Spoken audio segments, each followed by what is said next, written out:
Check markets this morning pointing to a higher opening. Investors are watching negotiations on Britain's exit from the European Union. Two of British Prime Minister Theresa May's cabinet members have resigned after May won the backing of a Brexit deal yesterday. Joining us right now is Eventshares Chief Investment Officer Ben Phillips. And Ben, it's good to see you this morning. Thanks so much for joining us. Yeah, thanks for having me, Maria. What's your thought on the slowing economy and this worry that we keep seeing manifest in market volatility?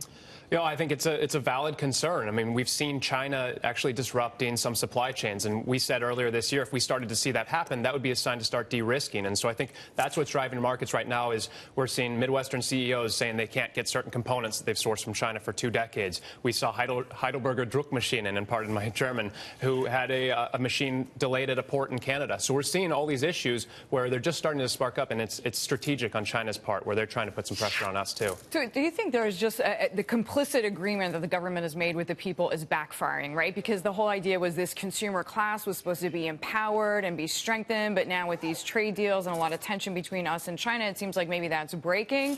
And this is the Chinese consumer you're talking about? Yeah. Well, I mean, I think they're starting to feel the pressure, too. I mean, you're seeing it reflected in China's stock market. We think there's more to go if this continues to escalate. And we also think U.S. risk assets aren't really, off sides here. So there's a chance that U.S. stocks see, a downturn here if we don't reach some sort of even agreement in principle or see some positive momentum at the G20 at the end of the month. Yeah, and part of it is kind of what is the timeline for the Chinese leadership? You hear a lot about how they think in long-term, decades, centuries, but a lot of troubling economic signals there. Their auto market, I think, declined for the first time in decades, basically since economic reform came to China. How much pressure is Xi Jinping under to get a deal with Donald Trump at the end of this month? Yeah, I think he's feeling the heat a little bit more. I think he didn't think that maybe the tariffs were going to be escalated this quickly and thought, maybe I can look through this Trump first term or potential presidency ending in 2020, and then we can move on from there. But I think he's seen the pressure turned up. And it's actually Xi Jinping, right? I mean, we heard from the vice premier making public comments. I mean, he hasn't done that in a long time, which kind of says to me, is Xi Jinping, is his basically leadership weakening? Is his sort of PR front weakening? Yeah, and Vice Premier Liu He said, I think he's meeting with Pence, it sounds like, potentially at ASEAN later this month. So that's a precursor to the G20 meeting. So if that goes well and you see some, just positive talks, they haven't really been talking since July. Are you seeing these flows react to any of this in terms of flows in your business? Flows in our business, I mean, we're seeing they haven't really picked up, so they've kind of stabilized. So what's the sentiment from investors based on your business? Our understanding is investors are concerned. They think China is the biggest risk now. That's a change, right? That's become consensus. So there was a survey that just went out. It was 68% of these individuals surveyed in a recent investor conference said China and global trade is the biggest risk to U.S. markets. So it's become consensus, which tells you, it is the biggest concern out there in the markets. Well, it's true that every time we talk about it, and there does seem to be a risk where the U.S. and China aren't on the same page, we do see markets sell off. I mean, that's been the pattern for the past 6 months. Actually, probably even back further than all year, But how do you price in, given all of the political uncertainties around the world? I mean, those of us following Brexit have seen this, the jockeying between the Europeans, especially the Germans and the Brits, have been pretty intense over the past 6 months. So how do you price in the massive geopolitical risks that's going on around the world? I mean, the U.S. is starting to look almost like a beacon of stability once again. Yeah, and it's hard to really price that in, right? There's a lot of moving pieces. What we've seen in some data, from Bank of America, is that hedge funds have reduced their risk. So we're just seeing a de-risking. People started taking risk off the table back in June when things really started escalating, but then they further de-risked in October, obviously. We saw the rotation starting out of a lot of momentum names, out of growthy names, some rotation into more defensive names. So we're seeing that start to occur, but it's really just started. And does that make sense to you, an allocation shift going further into fixed income as rates rise? Well, we run a policy ETF, so we're looking at government policy as the catalyst for what's driving us. What policy would drive markets in the new year? So we think, healthcare is one that's going to continue, actually. So with a split Congress, repeal replaces gone. So we actually really like healthcare, our biggest overweight. Defense appropriations, it makes sense. We think increased defense spending coming up here with geopolitical escalation makes sense that defense spending might even increase further. We like some financials because of deregulation, but you got to note the cyclicality there and be aware of the China global trade. So those are 3 key areas we're looking at. We got 5G telecom in there that we added recently. So when you say health care, let's talk a bit about that. What might happen in this new Congress, and what sectors of health care will get impacted?